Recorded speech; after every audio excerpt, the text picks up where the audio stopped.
Africans are very intentional about relationships. And it's not necessarily about what you know, it's about who you are.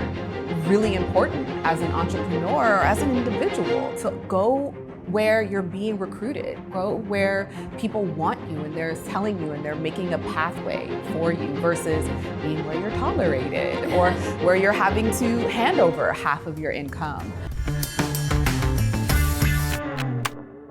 Hello everyone and welcome back to another edition of Nomad Capitalist Live Interviews. Today I am joined by the lovely Ashley Cleveland. She is an entrepreneur and a YouTuber. She mainly focuses on teaching people how to invest in Africa. She's an expat herself and we're very happy to have her in this edition of Nomad Capitalist Live 2025. Welcome Ashley, how are you? Hi Natalia, I'm so grateful, extremely thrilled to be here. That's amazing, and it's an honor to have you. How have you liked Malaysia? Is it your first time here, I think? It is my first time here in Malaysia, Kuala Lumpur. It's beautiful, it's so green. I wasn't expecting all of the greenery. The infrastructure is here, it's beautiful. The shopping is fantastic, and of course the people are magnificent. So yeah, the service is amazing. People are very kind. Yeah. And what do you think of the event so far? Like, our idea is just to bring, global entrepreneurs to a single place. Like, how has your experience been? This has been such a transformative experience. Not many people have this similar mindset, of going where you're treated best and going into environments that are favorable for your lifestyle, your finances, or your long-term legacy planning. And so to be here amongst hundreds of people that are in the same mindset is amazing, it's beautiful. And then of course, the Nomad Capitalist team is putting on an extraordinary event for all of us. And so it's been beautiful. Thank you for that. I mean, we put a lot of care. And to what you're saying, like many of us have felt like outcasts at some point because, our environment may not completely get the idea. So it's very nice. So on that same note, I would like to ask you about your own personal journey. Of course, you teach people about Africa and how to move there, how to invest there. But tell us a little bit about your story, where you're from and how you came up to build this business. Yeah, so I was born in Boston, Massachusetts, in the States of America, and I lived there most of my life, my adult life. I had a great life, a great career, studied there, had a family there, but I just knew at some point that there was more for me. And I took a risk. I bet on myself. I'd always wanted to live abroad, but I actually thought it was impossible unless you worked for the government, you worked for a major international corporation that would transfer you, or you were a college student studying abroad.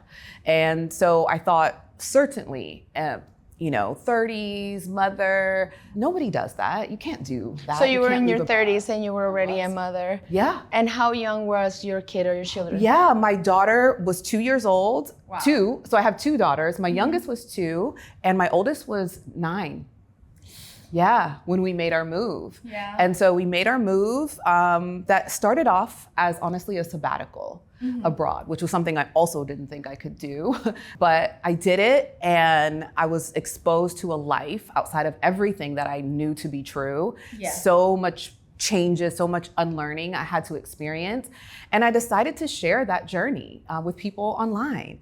And as I started sharing my experience of living and traveling across Africa and then attempting to do business and having challenges and failures and successes, people started asking me, how are you doing this? How are you traveling with children? How are you doing business in another country where you don't speak the language? How are you doing this? I think nothing appeals to people more than your own genuine personal experience. Yeah, and that's essentially how I fell into this work and fell into this business of guiding legacy-minded investors and entrepreneurs to diversify themselves, not only their finances, but their lifestyle in Eastern and Southern Africa. And maybe I'm making a guess here, but I don't think that was originally your goal. Like, you started with your sabbatical, as you're saying, of course you had your children, and it's like that kind of thing, like just going offshore and making that change can just bring you so many things, even that you were not picturing in the first place. So it's great to hear your story. And where did you relocate to? So my first new home outside of the US was Dar es Salaam, Tanzania. Yeah, and I lived there for about 2.5 years. But now I currently live in South Africa, and I've been in South Africa nearly 3 years. That's amazing. And of course, that's kind of like one of your main focuses. So tell me a little bit about Africa in general. Of course, you can do a great focus in South Africa, but here at Nomad Capitalist Live this year, we have talked a lot about the global South. And we have made a great emphasis in Africa as kind of like an emerging market, but also a region that is so full of opportunities. And I think some people out there like may have kind of like an outdated notion of all the possibilities that lie in Africa, maybe some countries in specific, of course, but just the continent in general. So can you tell us a little bit about that? Like, I mean, you more than anybody can speak about this topic. So. Yeah, there are so many myths out there about what Africa as a continent provides. And so, there are 55 countries, thousands of languages spoken, along with thousands of different cultures that are practiced. It's so rich. It's so rich in so many things, and resources and culture and people and an innovation. And so the misconception is that you have to downgrade your lifestyle when leaving your Western home and heading to any country on the continent of Africa. And it's simply not true. And one of the reasons why I started my YouTube channel was to show my family that not only am I living on this side of the world, but I'm thriving, and so are my children. And luxury is a part of Africa. Africa is all things, is what I say, including luxury. And on top of luxury, there opportunities for economic advancement. But what I found is an opportunity to live a life aligned with my values and a quality of life that is unmatched, that I didn't think was possible, especially at this stage of my life. Right. And how old are your children now, for example? I mean, your two daughters. Yeah, they're now 7 and 14. Okay. And I'm sure, I mean, how has the experience been for them? Like, I think the best thing is to create that kind of legacy, and to the fact that you're giving them this opportunity of being multicultural and globally minded, like you're creating in them from a very early age such a notion of you can go where you're treated best, you can be international. So I really admire that about you. But tell us a little bit more about Africa in general as a continent. So of course you're based in South Africa, but you advise people how to invest and how to maybe get talent or pursue a business, start a business, or maybe expand it. So what do you think are the opportunities and the sectors that are mostly thriving right now? Wow, there's so many, but I'll list 5, right? And I think the first one is agriculture. I mean, that's kind of a given, right? I mean, there's so much land mass, and Africa's soil across the continent is just rich. Now you have deserts, of course, but just kind of like in the middle. Correct. Yeah. But in those areas is where geologists are discovering just rare earth minerals that essentially make Africa the wealthiest continent. But it's so underdiscovered underexplored that the fact that it's currently the most rich continent is shocking, because it's only 30%, I think, explored when they talk about rare earth minerals. Right. So imagine when they continue discovering more and more So stuff. then going into that, of course, minerals is a great opportunity for business. But for something that is a little less capital intensive, tourism. Tourism has grown across the continent of Africa in double digits year over year over the past 3 years, and is continuing to grow. So if you're in tourism and you're not including an African country on your itineraries for your guests, you're leaving money on the table. Everything I'd say around the arts, entertainment, we're seeing the media kind of explode, where Africans are now telling their own stories through film, through podcasts, through music, in a way that is reaching the global world and the global landscape. And that's not something that we've seen, I'd say, in the last couple of decades, but it's a great opportunity for people to get involved with this level of storytelling that is in fact reaching the world. I'm a product of that, and having not known that people were so intrigued and interested to see a different side of Africa versus the side that they've been shown in the media for so long. And I'd say the last thing, technology, innovation. The continent of Africa does have challenges, but because of those challenges, they are resilient, but at a position to solve some of the biggest global problems and challenges, because people are They have that perspective. They have the perspective, but they have I believe, like the freedom to explore these challenges now on their own without outside influence. I think with all of the shift away from, some of the Western partners we're seeing, in West Africa, there is an opportunity unlike ever before for African leaders, African youth, to transform their nations in a way that they haven't always been allowed to do, or not allowed, that's not the right word. They haven't always been. They had more obstacles or challenges in the past, maybe. To do, right. Okay. I mean, you touched on so many interesting points that I am like thinking about, which one to follow up on next. But let's go with human talent. Okay. So I think that, of course, there is kind of, we have seen that in many, many parts of the world, there's kind of like a decline in population. And Africa definitely has the advantage, statistically, at least, as of now. And that's the projection.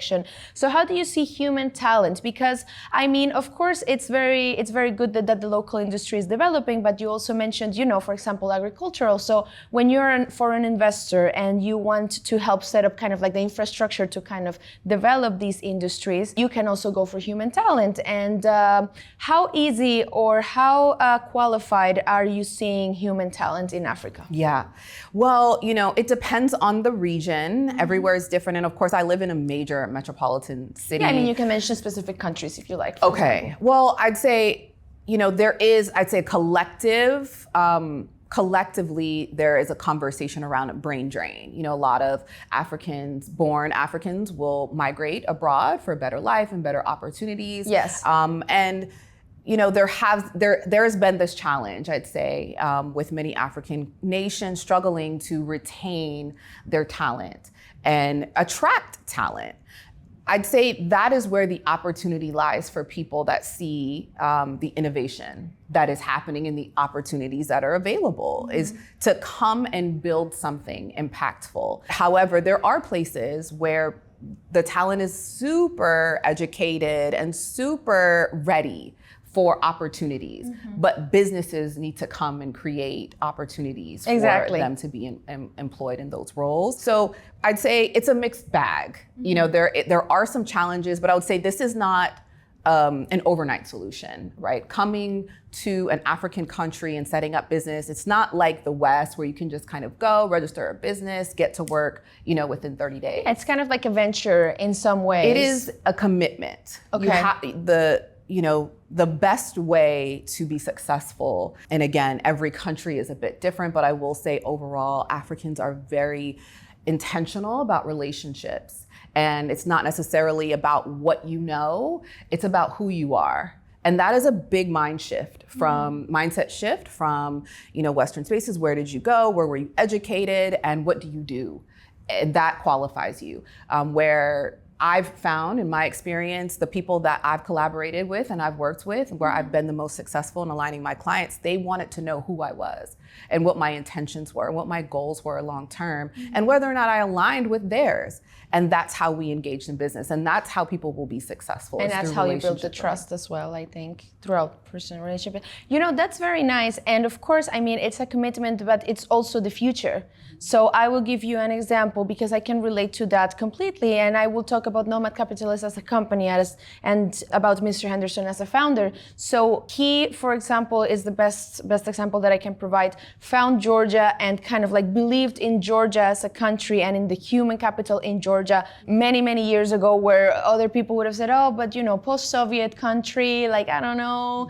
And, he says it himself, like the company has found a lot of great talent there, but not also that, even South America, like when you were talking about people going to other countries to find better opportunities, like I can relate to that so much. And I can also relate to you in when you say, people in the global South in general, but of course, Africa in your case, and in my case, South America, there is so much talent to be discovered, and people are just so looking to improve their own lives that I can totally relate to what you're saying. There's talent. Talent is there. So while the big conversation or the headline is brain drain, brain drain, brain drain, I come across extremely high level quality talent that may just not have an opportunity. I invested in a real estate law firm, and we basically have hired our team of candidate attorneys to specifically help international investors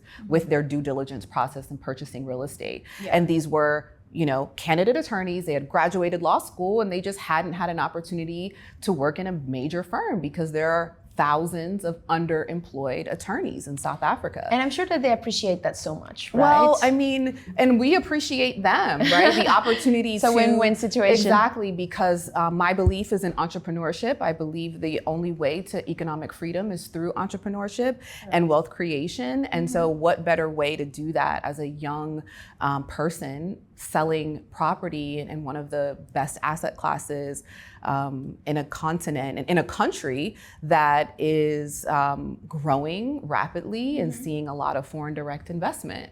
That's great. But at the same time, I think that, and we often talk about it here, of course, when you come from the West, when you come from a different region of the world, even Asia or even the Americas, and you want to invest and you want to kind of like create that human capital and that progress for your own company, like you need a local advisor, or you would be very much benefited from having one at least, because there are cultural differences, there are ways in which things are done, there are many different aspects of things. And I was talking to somebody yesterday and they were saying, AI might replace us. And I say, well, not completely, because AI cannot fully understand human relationships and how things work. So like, for example, you are very experienced and there's nothing better than to work with somebody who has gone through the path, made some mistakes, learned from them, and that can shorten the curve so much. And I think that's what you do. Absolutely, yes. AI is definitely here to stay. Yes. And for many people that haven't developed a certain skill set, they need to be concerned, right? But I think if you, especially when working with people and knowing the emotional challenges, the logistical challenges, the real world lived experience is a skill set that is priceless. And so to be able to work with someone, it shortens your learning curve, could save you thousands of hours of time and thousands of millions of dollars, hundreds of thousands of dollars working with an expert or an advisory team of experts to support your journey. And it's something that our clients have found very, very valuable. Of course. And also getting ahead of the curve means kind of like believing in something before it becomes mainstream, And we have talked about a lot of different programs. We talked about Cambodia, now so Sao Tome and Principe, for example. We talked about Sierra Leone. Like from our industry standpoint, we see that so many of these programs are looking to actually benefit foreigners and allow them to go to certain countries to develop their business, and they're giving you residence permits. Some of them are giving you citizenship, and that also creates a sense of belonging, I think. Like when you have that kind of permit, it's not only a piece of paper, it also gives you kind of like a gateway to be more trusted and to have access to different kinds of services, banking, corporate, and so on. Like what is your take on that and the fact that they're kind of opening up in these kinds of ways to entrepreneurs? No, I love that. And I think it's really important as an entrepreneur or as an individual to go where you're being recruited, go where people want you and they're telling you and they're making a pathway for you versus being where you're tolerated or where you're having to hand over half of your income. So I think that it's beautiful, it's important. The future is in the hands of those that can be flexible and take advantage of these opportunities and not leave not only their physical, personal capital, their financial capital, but their intellectual capital in one location. I think if you're not thinking globally, you're behind. And if Africa is not a part of your growth plan, you don't have a growth plan. You're only thinking in the short term, basically. Yeah. So, okay, so we have talked a lot about concepts, and I think everything has been, very instructive. But give us some specific examples, if you can. Like, what are the countries that you're seeing that are having kind of like an advantage or that are the most attractive in the industries that we have discussed, and maybe others? But what is your take on that? So I'd say for major global events. Kigali, Rwanda is doing amazing things there for attracting global events, and they have the infrastructure, one of the cleanest cities in the world, very stark past, but they have done a lot to position themselves as one of the safest countries in the world, as well as in Africa, for major, so if you're thinking conventions and big events, they hosted the Basketball Africa League, a lot of their events, they host an NBA events in Kigali, Rwanda. I'd say Kenya, for sure, Nairobi for tech, I mean, it's huge. It's an international metropolitan city, so it's a global city. You're gonna find amazing infrastructure as well as culture. If you're looking for tourism, I mean, all of the countries, but one of my favorites is Tanzania. It's just so beautiful, so rich in terrain. It has great landscapes, I hear. The landscapes from Kilimanjaro to the Serengeti to Zanzibar's crystal blue waters. It is just a magnificent place for tourism, and it was awarded the best country in Africa for tourism, I believe, this year that's amazing. Don't quote me on the company that awarded them.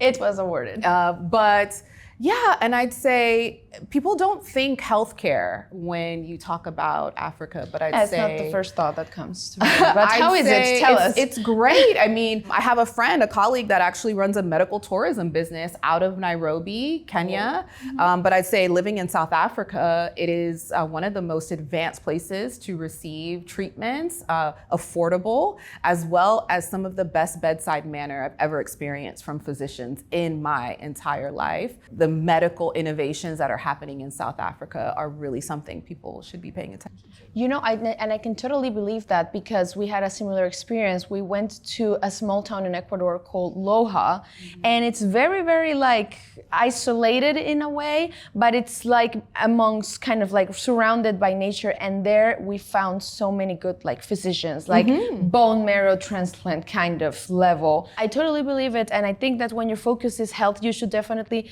not think about maybe big industrialized cities, because healthcare is not only expensive, but maybe you will not get the best quality.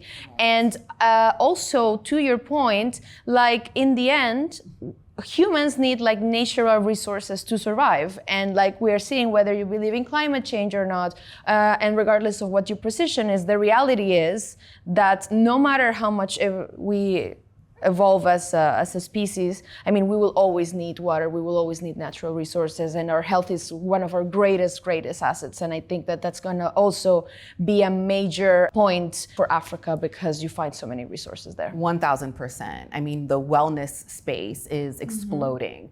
And so people are looking for alternatives to their the daily grind. And so folks that are working in technology and innovation, when they take breaks, they want to be immersed in nature. They want to go where it's quiet, where they can reconnect, where they can have fresh fruits and vegetables, but where they can closely get to a city and maybe have like a fun night out.